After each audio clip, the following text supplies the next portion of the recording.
வலியற்ற varicose vein சிகிச்சை எளிய 30 நிமிட செயல்முறை 7209487335. அவங்களை பொறுத்த வரைக்கும் திமுக அரசு தொடர்ந்து திட்டங்கள் அறிவிக்கிறாங்களே, சொன்னபடி நிறைவேற்றுறாங்களே, அதனால அவங்களுக்கு தொடர்ந்து மக்கள் ஆதரவும் கிடைக்குதுன்னு வைத்தறிச்சல் காரணமா எதிர்கட்சி தலைவராக இருக்கக்கூடிய மாண்புமிகு பழனிசாமி அவர்கள் புலம்பிக்கிட்டே இருக்காரு. ஒரு எதிர்கட்சி தலைவர் ஆளுங்கட்சியை விமர்சிக்கலாம், தவறு கிடையாது. நியாயமான புகார்களாக இருந்தா சொல்லலாம். ஆனா திமுக ஆட்சி மேல குற்றம் சாட்ட எதுவும் இல்லாதம, எதுவும் கிடைக்காம பொய் சொல்லக்கூடாது. பழனிசாமி என்ற தனிநபரா அவர் பொய் சொல்லல, எதிர்கட்சி தலைவராக சொல்றார். அது அவர் வகிக்கக்கூடிய பதவிக்கு அழகல்ல. அண்மையில் ஏற்பட்ட பெஞ்சல் புயலால் யாரும் எதிர்பார்க்காத அளவுக்கு மழை பொழிவு இருந்துச்சு. தக்க முன்னெச்சரிக்கை நடவடிக்கை எடுத்து அதை நாம் எதிர்கொண்டோம். பல லட்சம் மக்கள் உயிரை காப்பாற்றி இருக்கிறோம்.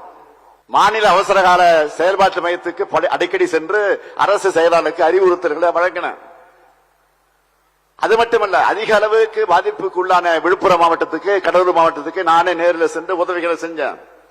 இதை பார்த்து பொறுத்துக் கொள்ள முடியாம இட்டுக்கட்டண கற்பனை குற்றச்சாட்ட எதிர்கட்சி தலைவர் திரு பழனிசாமி அவர்கள் இன்றைக்கு சொல்லிக் கொண்டிருக்கிறார். சொல்லுகிறார், முன்னெச்சரிக்கை செய்யாம சாத்தனூர் அணையை திறந்து விட்டாங்கன்னு ஒரு பொய்ய பரப்பினார். ஆனா உண்மை என்ன? 5 முறை வெள்ள அபாய எச்சரிக்கை கொடுக்கப்பட்டிருக்கு. கரைகளில் இருக்கக்கூடிய அந்த பெயர்கள் எல்லாம் குறிப்பிட்டு அபாய எச்சரிக்கை அனுப்பப்பட்டுச்சு. முன்கூட்டியே எச்சரிக்கை செஞ்ச காரணத்தினால்தான் பெரிய அளவில் உயிரிழப்புகளை நாங்கள் தவிர்த்திருக்கிறோம். இதான் உண்மை. ஆனா ஒன்ன மறந்துடக்கூடாது, அதிமுக ஆட்சி இருந்தப்ப நிலைமை என்ன? செம்பரம்பாக்கம் ஏரிய முன்னறிவிப்பு இல்லாம திறந்து விட்ட காரணத்தினால 200க்கும் மேற்பட்ட அப்பாவி பொதுமக்கள் இறந்து போனாங்க. முன்னெச்சரிக்கை எதுவும் செய்யாம திடீர்னு ஏரிய திறந்து விட்ட காரணத்தினால சென்னையில 23 லட்சம் வீடுகள் வெள்ளத்துல மூழ்கிச்சு. அப்போ இருந்த அமைச்சர்கள் யாரும் களத்துக்கு போகல, தன்னார்வர்கள் தான் உதவி செஞ்சாங்க. அதெல்லாம் மறக்க முடியாது.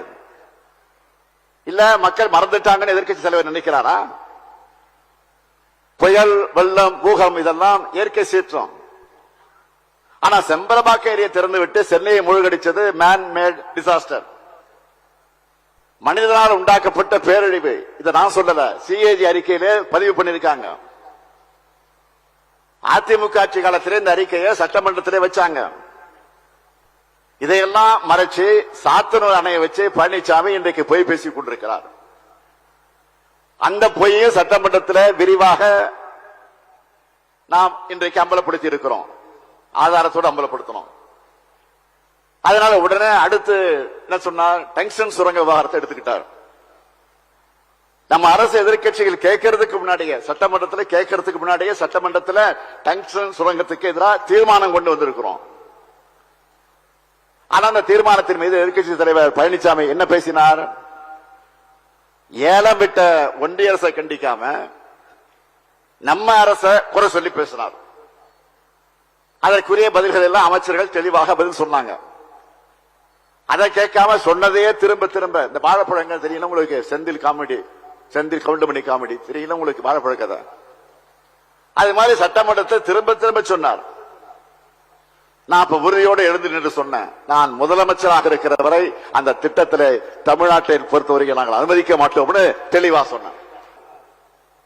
அரசை விமர்சனம் செஞ்சு அவர் சத்தம் போட்டு பேசினது, சத்தம் போட்டு பேசினார், சபையில வாய்க்கிழியே பேசினார். அவைகளெல்லாம் ஒளிபரப்பாக இருந்தா ஆட்சியே கலைஞ்சு போயிருக்குமா, நம்ம ஆட்சி கலைஞ்சிருக்குமா. அவர் சத்தம் போட்டு பேசினத டிவியில ஒழுங்கா போட்டு இருந்தா இந்த ஆட்சியை கலைஞ்சு போயிருக்கான். என்ன ஒரு காமெடி இது! நான் அவருக்கு அன்போடு பொறுமையோடு சொல்லுகிறேன், பழனிசாமி அவர்களை, காலி குளம் உருண்டா சத்தம் அதிகமா தான் வரும், பொய் நல்ல குத்தி பொங்கல் வைக்க முடியாது.